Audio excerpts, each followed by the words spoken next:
Right then I was like, no, yes. Now I'm nervous. yeah. Look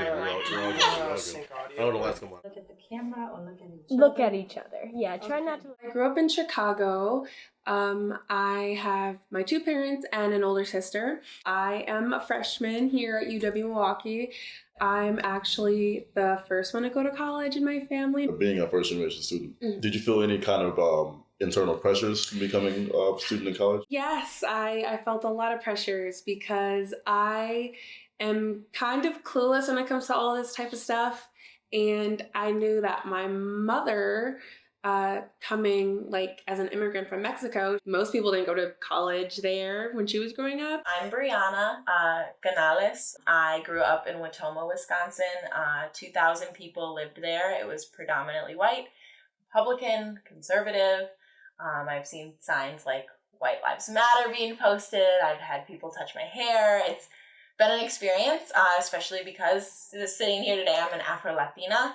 I identify as that, but I didn't always. I didn't get to that point till I got to UWM, where I saw people that looked like me. I saw diversity. I saw culture. Once I realized I did want to go to college, I think that's when all the pressure came in. Once I got into like, okay, this is what I want to do, then it just all flooded in. Yeah. Oh, you can't do that. You haven't been getting good grades. Like, you have good grades, but you don't have, that grades, or you don't have Ivy League grades. And I was like, what do you mean I'm not good enough? I want to just, now I'm ready to do this. Now I'm ready to go to college and now I can't? What is this? Financial troubles. Even if I did have the good grades, would I have had the financial support to do it? Transportation. Nobody in my family had a car that was trustworthy, again, because of financial issues. And there were things like FAFSA. A lot of paperwork, a lot of jargon, a lot of lingo you don't understand. Nobody prepped you to understand this, but you're expected to do it in order to be able to fund your college experience. I remember freaking out when I had to do it. Not to mention it's asking very probing questions. And I'm a first generation student because my father didn't go to college, and there's a reason for that. He was scared. There was so many people using language at him that he didn't understand. He felt stupid, and I don't think that that's an accident. I think as a Mexican man living in America, he was made to feel that way. They wanted to weed out the people that weren't set up to succeed. My name is Maya Yang, and I am the director of the Inclusive Accent Center here, and my pronouns are she, hers, and her. What is your national origin? I am Hmong, and my families are originally from Laos. We are refugees of the Vietnam War. For the first 10 years of my life, I didn't know anything beyond the barbed wire fences. Then my family came to the United States when I was 10. How did your family first react about you wanting to go to college? Oh my goodness. My mom, she's very traditional in our culture, Hmong. As a woman, you're not supposed to leave the house until you're married. Me going off to a different city, to college, and away from my family my mom couldn't comprehend with that. And so she got really mad when she found out that I was applying for college, and she refused to sign my college application and told me that if I really wanted to go, I'm going to have to sign it. And if I leave, don't come back. Being the first person in your family to go to college, would there be any pressures from anybody in the family? Did you feel like you were kind of owed to them by chance? Yes, absolutely. My parents for sure wanted to live vicariously through me. And there was the extra added pressure that my older sister actually didn't go. She's 6 years older than me. After she was like, yeah, college isn't for me right now. Like, I gotta focus on my family now. From then on, it was like, you're going. And that was just it. I had no choice in the matter, which I planned to anyway. But it was just it just kind of felt weird that if I ever decided that it wasn't for me, that I wouldn't be accepted for that. Because at that time, I remember feeling really helpless. This is the person, you look to your parents for help, but in a situation like that, they're the last person that can typically help you if you're a first generation student. Not to mention, you don't want to cause a rift between your parents, asking them that personal information. Yeah, sure, they're probably fine with you hearing it, but yeah, they don't want a third party. And you're doing it on the internet, right? So they're like, what are you doing? Why are you doing this? And yeah, I was scared. I didn't want to cause any rift between my dad and I by simply asking information that I needed to further my life and my journey. So it was very, very hard, even to tap into that experience now. It's ooh, that's a bruise, that's a sore spot. I left for college, and my mom never came to see me.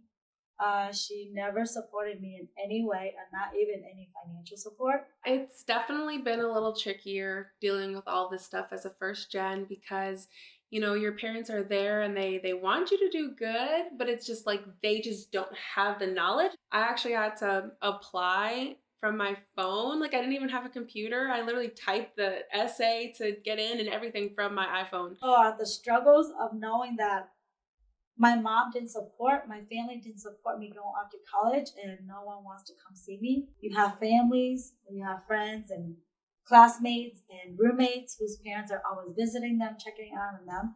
It kind of hurts. And like I say, I didn't care, but deep down, I do care. And it hurts, but you know, like it is what it is. And I had to persevere, and I had to work hard, and I had to prove to my family that I didn't just come in for nothing. I don't see that as a bad thing now that I'm much older. I see that as it's actually a good thing because it motivates me to want to work harder, to want to accomplish, and to want to strive harder. When you experience pain, you have all kind of different emotions running through your head. But at the end of the day, you only have two choices. Either let that destroy you or let that be something to build you.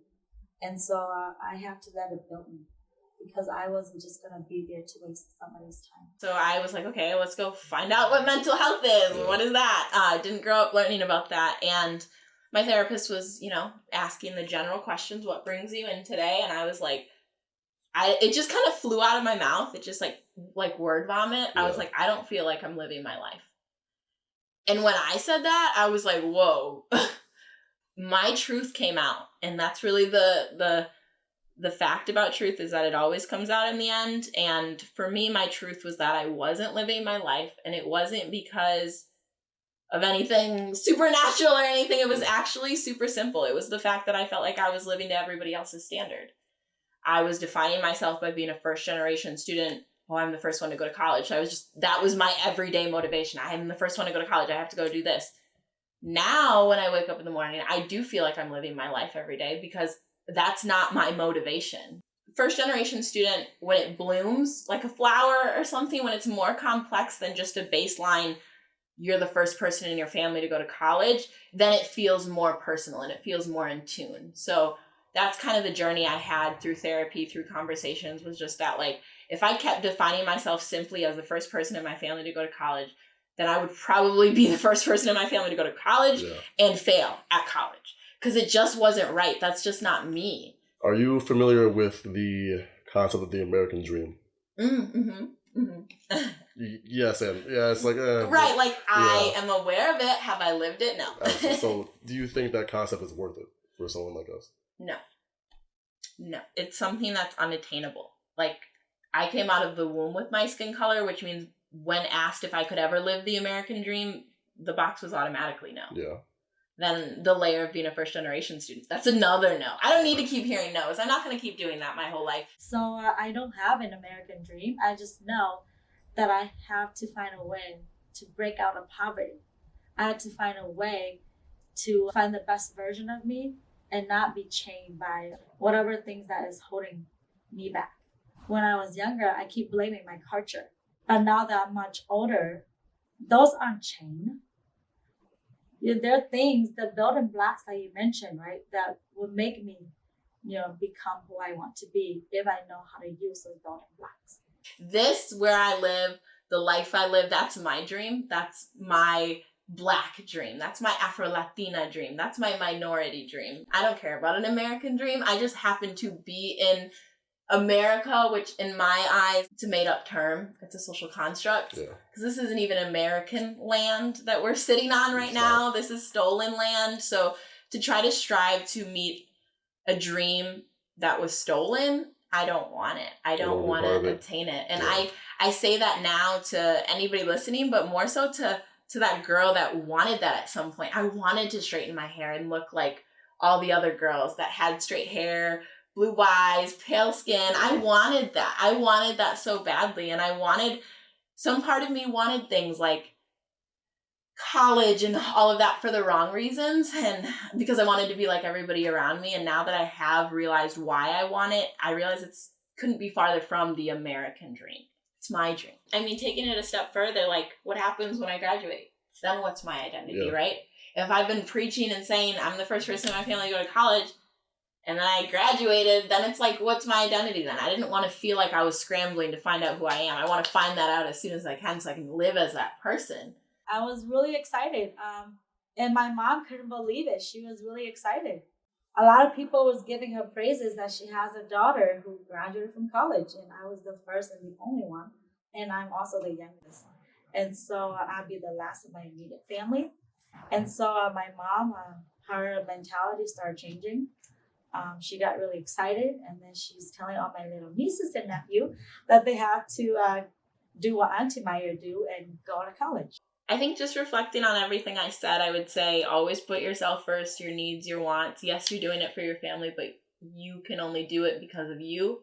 So you have to put your needs first, which means if you want to go out and have fun, go out and have fun. Yes, study for that 8 a.m., do those exams, do all of that good stuff. But yeah, go have fun. Because I think reflecting back on the 4 years, I do not regret those nights I stayed out.